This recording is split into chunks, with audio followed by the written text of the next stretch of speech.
हरिओम नमस्ते welcome again everybody to my YouTube channel GK law classes. I hope आपने lecture number 3 की video देख ली होगी जिसमें हमने जुडिशियल सेपरेशन की बात की थी। सो ऑलरेडी 2 शॉर्ट्स और 3 वीडियोस फैमिली लॉ पे हमारी अवेलेबल है चैनल पे, तो उसे अभी जाके चेकआउट कर लीजिए। पसंद आए तो लाइक शेयर कर दीजिए and please everybody please please please don't forget to hit subscribe button, ताकि आप लोगों को पता चलता रहे हमारी न्यू वीडियो शॉर्ट कब आएगी। तो स्टूडेंट्स, जैसे कि आप जानते हैं हमने ऑलरेडी सेक्शन 10 तक कर लिया है। उसके बाद हमने ग्राउंड्स फॉर डिवोर्स सेक्शन 13 की बात करनी थी। इसी के साथ मैंने कुछ इसके आगे के सेक्शन 14, 15, 16 वाले जो सेक्शंस थे उसमें भी आपके रिगार्डिंग बात की थी, जिसमें मैंने आपको प्रीवियसली बताया था कि शादी के 1 साल से पहले आप डिवोर्स की प्रोसीडिंग्स के लिए फाइल नहीं कर सकते। इसी के तहत section 19 of Hindu marriage act में ये बात बताई है कि केसेस आपके डिस्ट्रिक्ट कोर्ट्स में यानी वो फैमिली कोर्ट्स में फाइल होंगे जहां की जुरिस्डिक्शन में आपने शादी को सोलेमनाइज कराया है। तो आइए स्टूडेंट्स, अब हम बात करते हैं grounds of divorce section number 13 की। So there are 3 subsections under section 13। Subsection है 1, सबसेक्शन है 1A, this has been newly added. Subsection है 2। तो तीनों सबसेक्शंस आप इसी फॉर्मेट के अंदर याद करिएगा। वीडियो को पॉज करके इनको एज इट इज ही पेन डाउन कर लीजिए, ताकि आपको बार बार सेक्शन में जाके उनको रिवाइज ना करना पड़े। इजीली आप क्विक इस पे जो है नजर घुमा के इसको रिवाइज कर सकते हैं। तो आइए शुरू करते हैं। सबसे पहले बात करते हैं the grounds which are available to both spouses. ठीक है, दोनों स्पाउसेस उनको यूटिलाइज कर सकते हैं, हस्बैंड एंड वाइफ। पर्टिकुलर जो है वो वाइफ के लिए ग्राउंड अवेलेबल नहीं है। अब आपने जब पिटीशन डिवोर्स की डालनी है तो आपके पास कौन से ग्राउंड हो सकते हैं सेक्शन 13 में। 13 भी डिवोर्स पर म्यूचुअल कंसेंट ही रहेगा, उसकी हम आगे बात करेंगे। Both the parties, sub section number 1 कौन सा ग्राउंड है? सबसे पहले ग्राउंड आता है अडल्ट्री। वैसे अडल्ट्री जो है it has been decriminalised kind of a concept. दूसरी चीज है क्रूएलिटी। ठीक है, one spouse has treated with cruelty to another spouse, से मारता पीटता है, बहुत तंग करता है, इसमें मेंटल क्रूएलिटी भी ऐड की जाएगी। Okay students, now one thing more, हमने जो है फैमिली लॉ के कुछ इंपॉर्टेंट केसेस का part 1 as a short already कल डाल दिया है, उसे जाके आप सबसे पहले चेकआउट कर लीजिए। पार्ट 2 में majorly cases divorce, judicial separation या उसके बाद के सेक्शंस को ही कवर करेंगे, तो उसका शॉर्ट भी मैं 1-2 दिन में डाल दूंगी। So please don't forget to hit subscribe button, ताकि आपको पता चलता रहे कब कब नया शॉर्ट और वीडियो आया है, और उन्हें जाके चेकआउट करके पेन डाउन भी आप इमीडिएटली ही कर लीजिए। बोथ द पार्टीज, सबसेक्शन 1 का थर्ड ग्राउंड रहेगा डिजर्शन। ठीक है, वो उसे छोड़ के चला गया।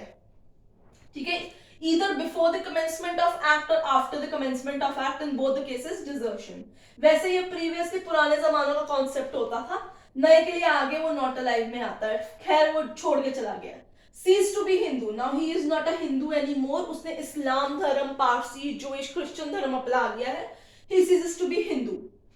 in that circumstances दूसरे स्पाउस के पास प्रॉपर राइट होता है to seek for divorce. Unsound mind, insanity. ठीक है, इस अनसाउंड माइंड के कॉन्सेप्ट में बहुत सारी चीजें आपको बेयर एक्ट में दी है कि शिंसोफर्निया जैसी डिजीजेस को भी इन्होंने ऐड किया इसके अंदर। Psychopathic disorder, illness, incomplete development of mind जैसी चीज जो है, मेंटल डिसऑर्डर, अबनॉर्मली अग्रेसिव पर्सन को भी अनसाउंड माइंड की कैटेगरी में ही रखा है। मतलब अचानक से तवा गर्म हो जाना उसके दिमाग का, पागलों जैसा बिहेव करना, हर टाइम गर्म रहना, गुस्से में रहना, उसे भी अनसाउंड माइंड की कैटेगरी में लेके आया गया है। Venereal diseases. Now student, venereal diseases माने कोई ऐसी diseases that makes you important, ठीक है, टू कोहिबिट टुगेदर। इसमें HIV एड्स का कॉन्सेप्ट भी आएगा आपके पास। ठीक है, इसके अलावा उन्होंने बेयर एक्ट के अंदर आपको ये सब चीजें मेंशन की हुई, आप सेक्शन 13 कंसिडर कर सकते हैं। वैसे आपकी इजीनेस के लिए मैंने सारी ही जो उसकी पॉइंट्स उनको प्रॉपरली शॉर्ट कर दिया है। तो इसके अंदर आपको ध्यान रखना होगा कि कम्युनिकेबल डिजीजेस भी ऐड है इनटू वेनरल डिजीजेस। अगले हैं नॉट अलाइव, मतलब आपको नहीं पता 7 साल से उनका अता पता ही नहीं पता कि वो जिंदा है कि मर गया है, तो ऑब्वियस है वो कुछ डिजर्शन से ही मतलब मेल खाता है। बट यहाँ पे नॉट अलाइव यानी not known about the whereabouts the spouse for 7 years और मोर, इन दैट सर्कमस्टांसेस आपको डिवोर्सी ही कैलकुलेट किया जाएगा, आपको विडो नहीं कैलकुलेट किया जाएगा, विडोवर नहीं कैलकुलेट किया जाएगा, डिवोर्सी ही कैलकुलेट किया जाएगा। इसमें एक केस भी था, it was an English case, मैं आपको सिर्फ उसके छोटे से फैक्ट बताती हूँ। हुआ क्या कि ऐसे हस्बैंड जो था 7-8 साल तक उसका कोई वेयर अबाउट का पता नहीं था, तो वाइफ ने समझ लिया 7 इयर्स के बाद that he is been dead, तो उसने क्या किया, उससे दूसरी शादी कर ली। अब जब उसने दूसरी शादी कर ली, अचानक से उसका पहला हस्बैंड आ गया वापस और उसने कोर्ट में केस कर दिया कि भैया तो मेरी वाइफ है, हमारा तलाक तो हुआ नहीं, तो इसने बाइगेमी किया।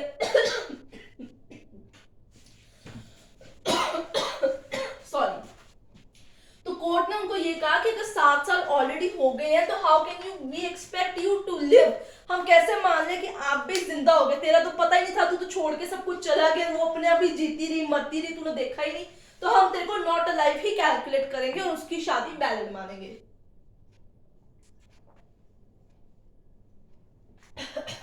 दुनिया त्याग देना। लास्ट जाती है renounce the world. Sorry students, थोड़ी तबीयत ऊपर नीचे। रेनाउंड द वर्ल्ड, यानी इसमें क्या होता है कि बहुत बड़ी पुराने जमाने में क्या करते थे, जो हस्बैंड्स होते हैं यूजुअली हस्बैंड्स होते हैं, वो गृहस्थ जीवन त्याग देते होते थे, अपना सन्यासी बन के हिमालय चले जाते हैं तपस्या करने। तो रेनाउंस द वर्ल्ड ये चीज आज भी एग्जिस्टेंस में, बहुत बड़ी हस्बैंड छोड़ के चल जाते हैं। Certain provisions are overlapping, but उनको सेपरेट पॉइंट्स में कर दिया गया for the benefit of both the spouses who are claiming divorce under section 13।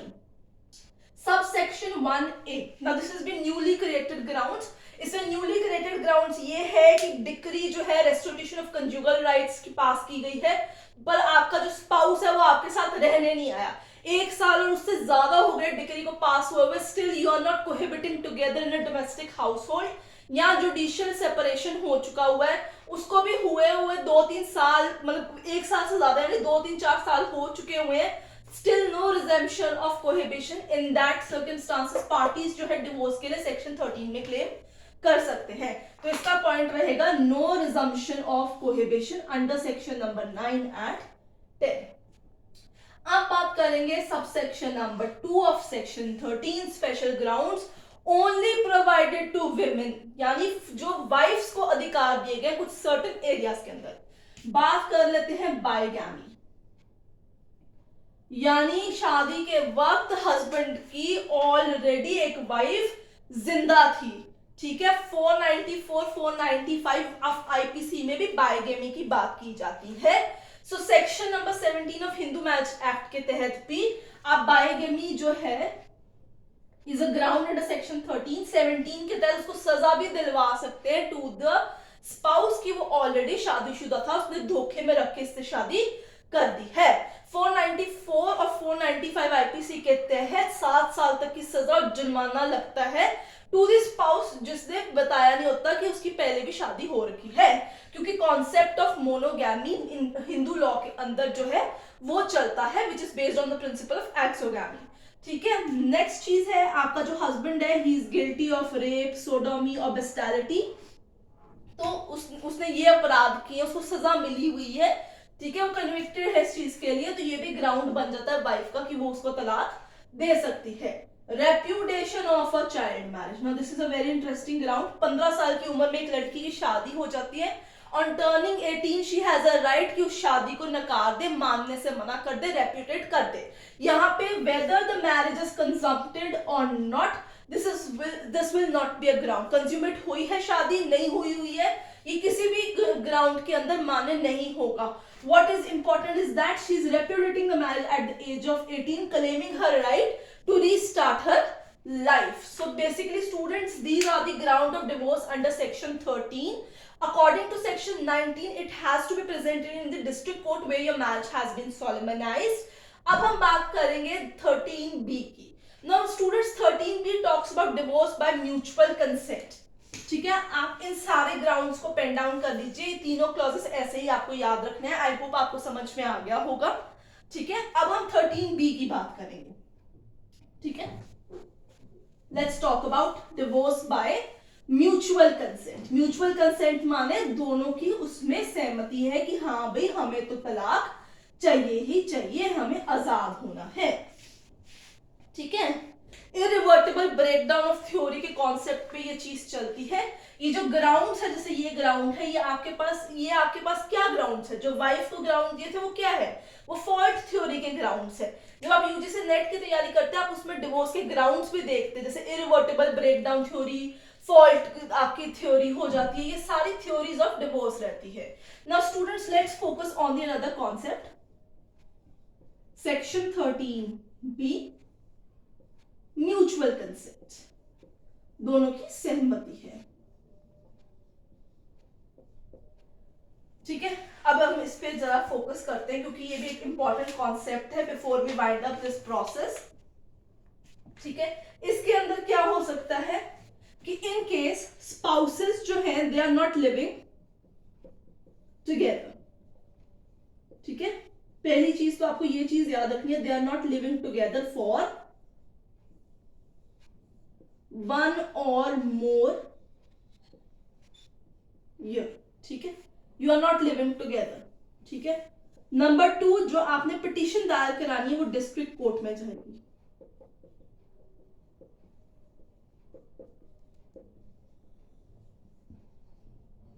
ठीक है, वहां पे आपने पिटीशन दायर करानी है, आपकी जॉइंट पिटीशन होगी ये। So you are not living together, you are claiming now कि आपको सेपरेट कर दिया जाए क्योंकि आप लोगों के अंदर कोई भी चीज कॉमन नहीं है और you can not live because of XYZ reasons together, ये आपकी बन नहीं रही है, 1 साल उससे ज्यादा हो गया हुआ, तो आप क्या करेंगे, पिटीशन दायर कराएंगे इनटू द डिस्ट्रिक्ट कोर्ट कि भाई हम अब इकट्ठे नहीं रह सकते, हमने डिसाइड किया कि शादी को डिसॉल्व कर दिया जाए। तो अब क्या होगा कि सबसे पहले जब आप मोशन दायर करेंगे, मोशन यानी पिटीशन दायर करेंगे, उसके बाद you have to wait for 6 months। ठीक है, minimum I am talking about minimum. ठीक है, उसके बाद आपको दोबारा री पिटीशन दायर करनी होगी। ठीक है, that has to be filed before 18 months। अब आप कहेंगे ये तो बड़ा कंफ्यूजिंग है, हमें समझ नहीं लगा, तो वीडियो को भाई एंड तक देखते रहिए, बने रहिए, चैनल सब्सक्राइब कर दीजिए, लाइक और शेयर भी कर दीजिएगा। मैं आपको फटाफट से समझा देती हूँ, बहुत डिफिकल्ट नहीं है। किसी पार्टी ने जो है डिवोर्स और म्यूचुअल कंसेंट की पिटीशन दायर कराई है, तो कोर्ट ने उसकी पिटीशन ले ली है and they had asked them to wait for 6 months, 6 महीने वेट करने के लिए उनको कहा है। अब पिटीशन जो मोशन आती है सबसे पहले और फिर ऑप्शन आता है रीमोशन का। ठीक है, तो मिनिमम आपको 6 months के लिए वेट करना होगा, बट वेट जो है मैक्सिमम 18 months तक नहीं जाती है, 6 to 18 months, यानी आपको 6 से लेके 18 महीने के अंदर फ्रॉम द फर्स्ट, जिस दिन आपने पहली पिटीशन दायर की है, 6 से लेके 18 महीने के अंदर दोबारा रीमोशन जो है कोर्ट के सामने जाकर डालनी है। मेरी बात समझ में लगी, पहली पिटीशन डाली, वेट पीरियड गया, वेट पीरियड 18 महीने से ज्यादा एक्सटेंड नहीं होना चाहिए, 6 महीने से लेके 18 महीने के बीच में आपने रीमोशन दोबारा डाल दी हुई है, तो फिर ऑन द बेसिस जो है कोर्ट जो है आपके अवर्मेंट सुनेंगे, एंड अगर उन्हें ये अवर्मेंट सही लगे, शादी प्रॉपरली सॉलेमनाइज है, तो वो जो है डिक्री पास कर सकते हैं of the divorce declaring marriage to be dissolve from the date of the decree. वो इसी दिन से आपको कह देंगे कि आप जो है अलग हो गए हैं। सो ये चीजें आपको इसके अंदर याद रखनी है, कुछ ज्यादा नहीं है। आई होप आपको हिंदू मैरिज एक्ट समझ में आ गया होगा।